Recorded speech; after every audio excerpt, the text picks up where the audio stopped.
Welcome to Gratefully Gifted, a podcast for gifted kids, made by gifted kids, because we do think it's great to be gifted. So let's get started. Welcome to all of you gratefully gifted kids out there. Today's podcast is all about holidays. Stay tuned and we hope you enjoy and learn along the way. Wondered why we celebrate President's Day with mattress sales? Well, I did. So I did some research and found some interesting information. All stories have a good sales time for mattress salesmen. It's President's Day because people are most likely to spend on it. For Christmas, they're spending money on Christmas presents and not mattresses. Why not March and April, though? In March and April, tax season is at its most. Most people will buy a car, not a mattress. In August, you go back to school, and that means you have to buy school supplies. So you might be thinking, how do they get money? Well, mattresses are very expensive.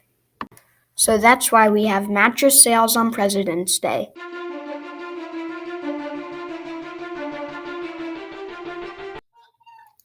Welcome to Gratefully Gifted, and this is Talking Time. I'm your host, Mandarin, and we have a very special guest. Her name is Cathay Tan, and she has been in China for most of her life. She's going to tell us about what it's like during Chinese New Year. All right, Cathay, let's get started. Where did you grow up? I'm from Shanghai, China. Growing up, what was your favorite holiday to celebrate? Oh, it must be the Chinese Lunar New Year, or it's called the Spring Festival in China. Ooh, why do you celebrate Chinese New Year? It is the most important festival of the whole year for Chinese people, and people gather together for their family time, and they get together, eat, and celebrate. Okay. Do you celebrate it on the same day as New Year's Day is celebrated in the U.S.? If not, when, and can you explain the date? Sure.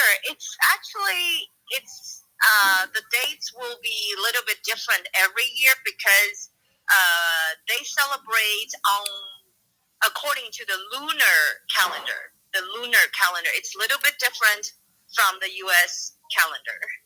So it's always on different days, sometimes in January, sometimes in February, usually only in those 2 months.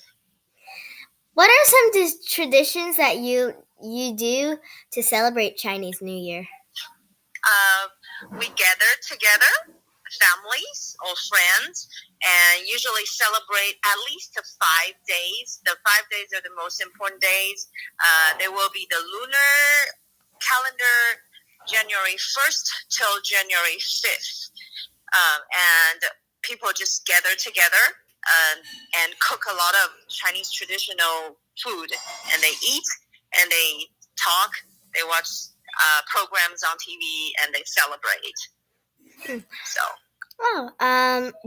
Do you like to combine holiday traditions from what your parents did with you as a child in Chinese culture and the holidays and traditions of America?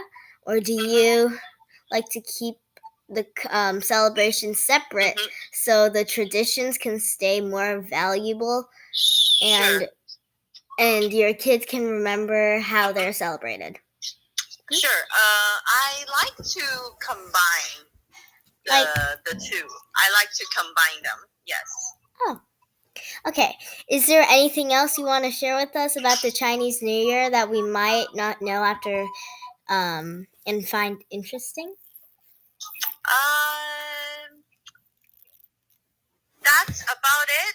I would say nowadays more and more people are not celebrating very traditional festivals, but there are lots of traditional things, cultural things that are very fun and interesting, and I really like to introduce to my kids and to American friends, so more people can know about the Chinese New Year traditions. So, yep, that's all I want to say.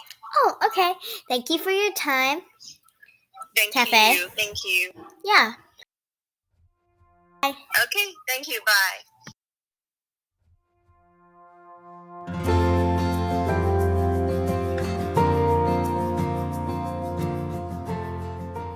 Since the holidays are family get-togethers, I'm going to talk to you about how to play Disruptus. Disruptus is a game where you can create, transform, improve, and disrupt. Here's how you play. The judge rolls the dice. If it lands on create, draw 2 cards.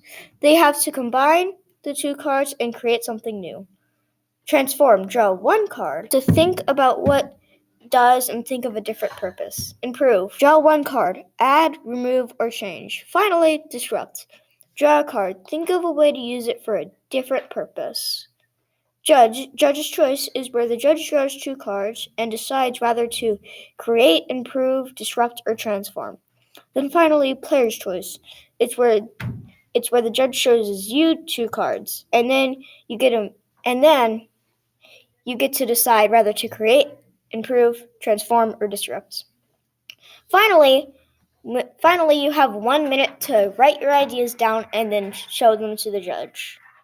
The judge decides whose is better, and then gives them the card. And then finally, you guys switch judge, and that's how you play. And I hope your family enjoys playing Disruptus like mine does.